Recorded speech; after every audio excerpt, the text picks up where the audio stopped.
Hey everybody, this is the Thursday afternoon, Friday, just before Monday morning podcast, and I'm just checking in on you. If anyone doesn't listen to Bill Burr's podcast, listen to Bill Burr's podcast. The man is a genius. It's Rory here from Green's Lawn and Garden, and I'm just checking in on you. I am back. Shanna. It's been about 4 months since I've done a review of any sort, or a video on the tube that is you. But I've got some really good content gathered over the last few months. So make sure you subscribe and interact, guys.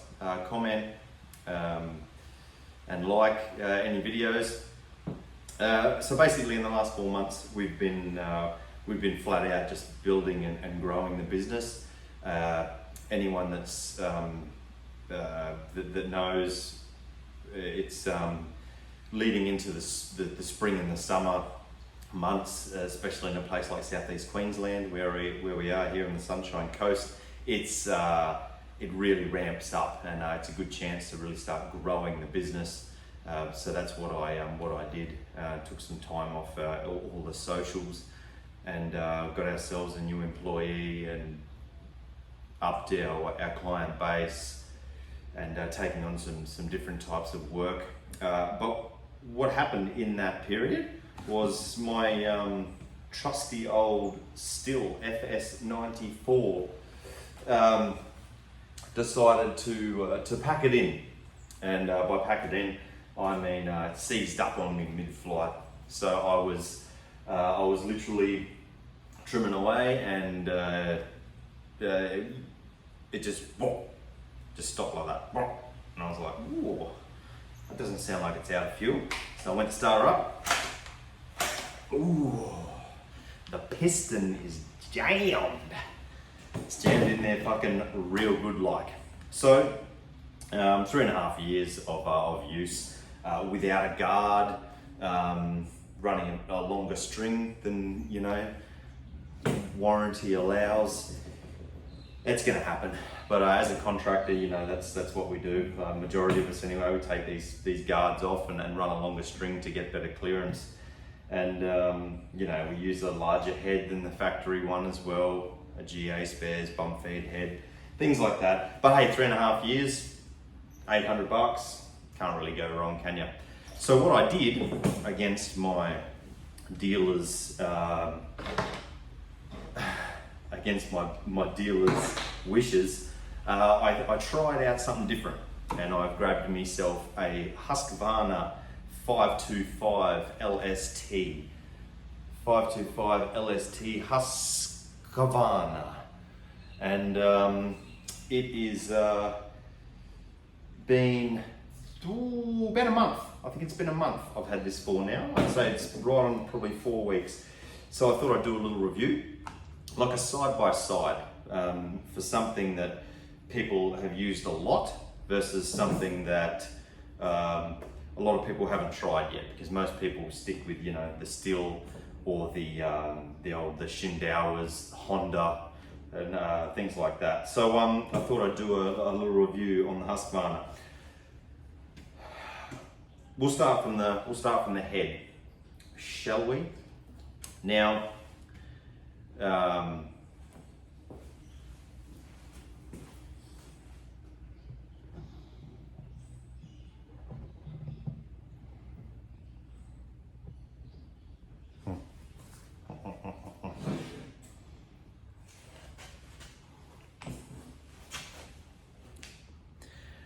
the first thing that I did with this Husky was changed the factory head to a GA spares bump feed head, for the simple reason that the one that come out on the Husqvarna is absolutely.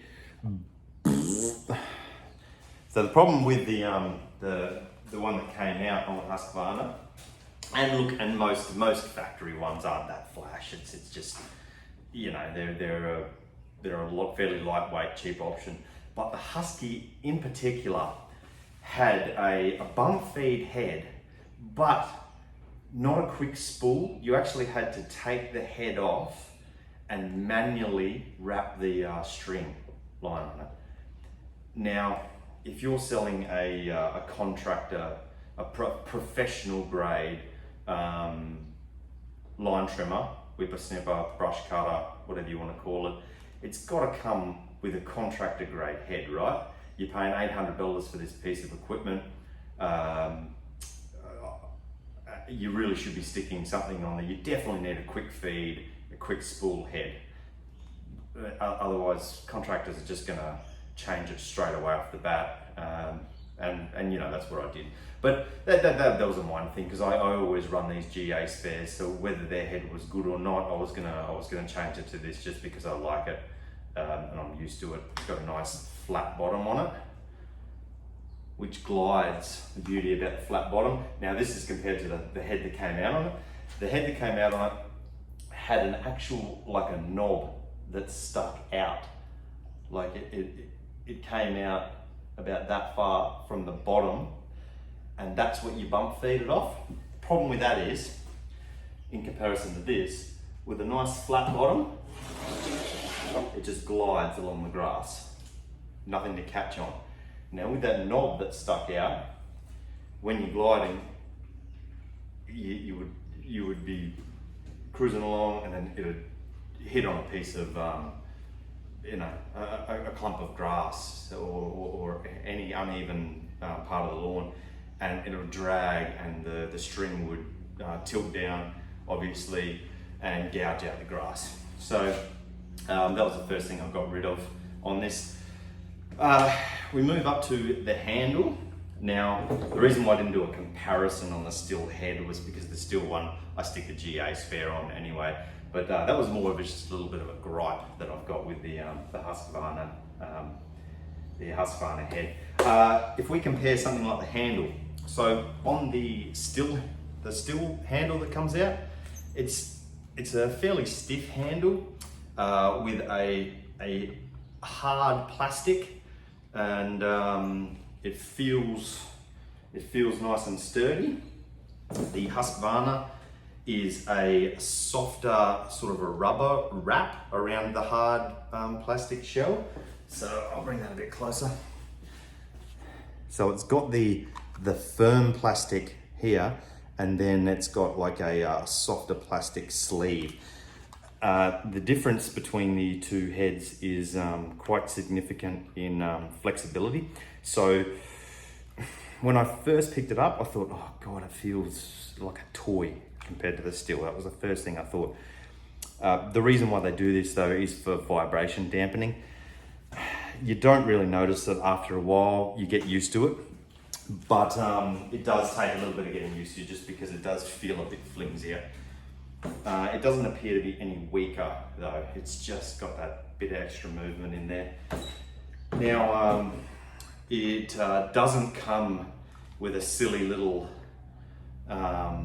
thing that sticks out on the side like some of the still does. It had a little thing that stuck out that I actually had to cut off. This doesn't come with that, which was good. One less thing I had to cut off or remove.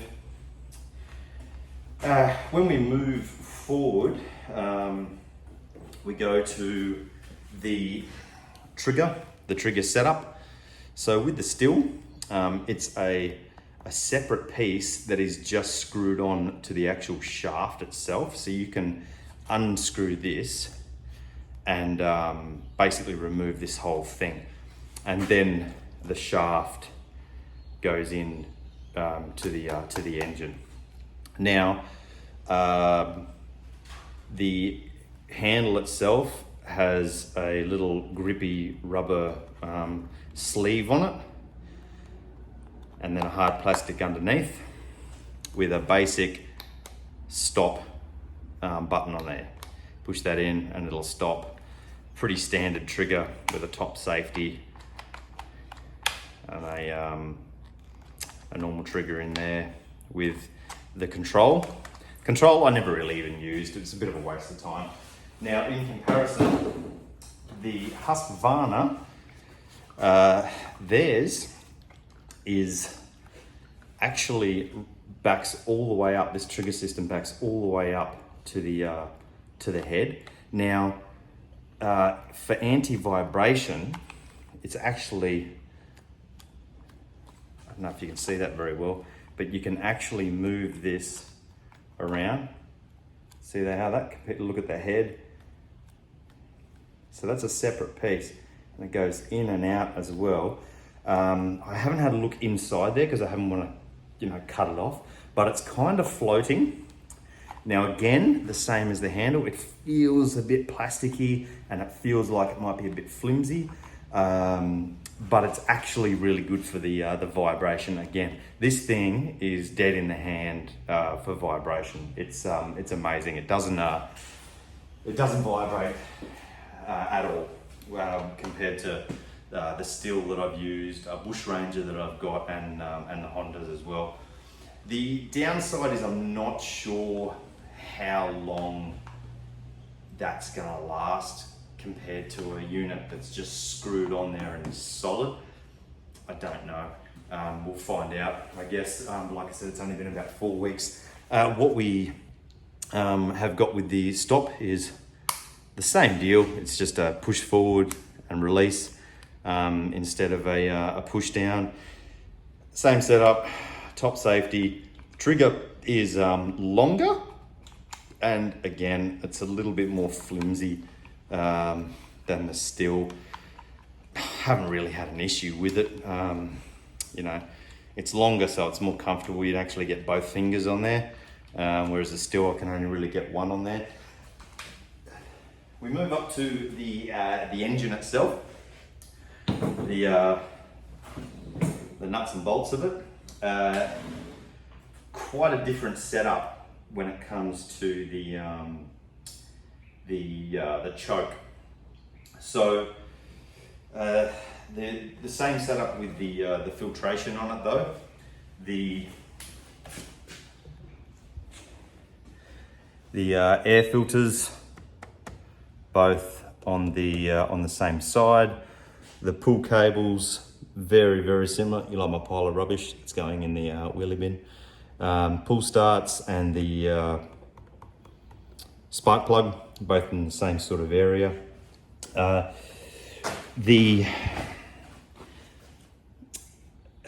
The cable where it's the pull cord spool, I haven't had a good look at the Husqvarna, but it looks like this whole unit, you'd have to maybe take the bash plate off it. I'm not 100% sure, but it looks like it is removable, DIY style, so you can do it yourself, the same as the Stihl, which is great. It means you can, if you know what you're doing, you can mess around with that and take it off. The choke.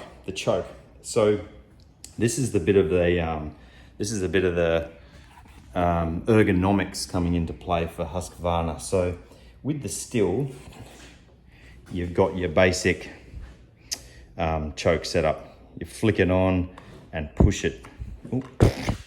Flick it on and push it in, and then when you hit the trigger, it flicks back down. With the Husqvarna, it's in a position where you grab the pull cord and then you can just pull up the choke. Downside is when you accelerate, when you hit the trigger, it doesn't flick back down into place. You manually have to turn your choke off, which, is, I find it a little bit annoying because, it's not that I forget, but I hit it a couple of times. Well, I do forget. I hit it a couple of times and then I'm like, oh shit, that's right, the bloody choke's on. But the way that they've done it, the way they've laid it out, your pull cord's right there, choke's right there, and your push buttons are right there. So it's very ergonomic the way that they've done it. I like it. Power-wise, look, if you're buying a professional grade, trimmer, they're normally all sitting around about the sort of 26 to 28 cc's for your standard one. I'm not talking about the big old, like the 130s, with the Stihl and things like that, where It's for slashing paddocks and things. Your basic residential contractor trimmers all hover around about the same CCs. The one thing that really bugs me is the fuel tank on the still. Check her out. She wraps all the way around the bottom, from here to here. So both sides of that fill up. Now, with the Husky, it's half. It's literally half the amount of fuel. On the larger jobs, I do some acreage work, quite a bit of acreage work. It's just so annoying that you only get half the economy out of it. It's just, it's one of those things, like when you're 200-300 meters away from your ute and your trailer, and you realise you've got to get fuel. Oh man. So my larger jobs, the largest job I've got, I'd get through it with a tank, no dramas at all.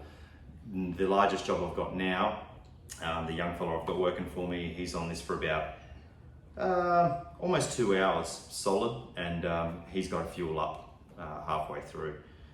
Very annoying when it's all about productivity, you know. That's about it though. That's the only real bugbearer. I'm used to the fact that everything moves a little bit more and it's a little bit more flexible, because it feels good. Feels good on the joints. And you don't get that hand vibration, especially if you take a few days off and you get back into work. Or I do a lot of ride-on work, and the young fellow Max, my employee, he does a lot of the line trimming on the larger properties. So I'm not always on the trimmer, and then when I jump on it, at the end of the day, you can feel like a little tingle running through your hands from where you've been vibrating like hell. This one doesn't do it. It's really dead in the hand, to use a bow and archery term. So that about wraps it up. I would recommend it. My dealer didn't recommend it. Now the reason why he didn't recommend it was because he'd heard that they'd had issues with a lot of the large contracting groups, a lot of the large guys that have council and government contracts. They were running through them in about 6 months.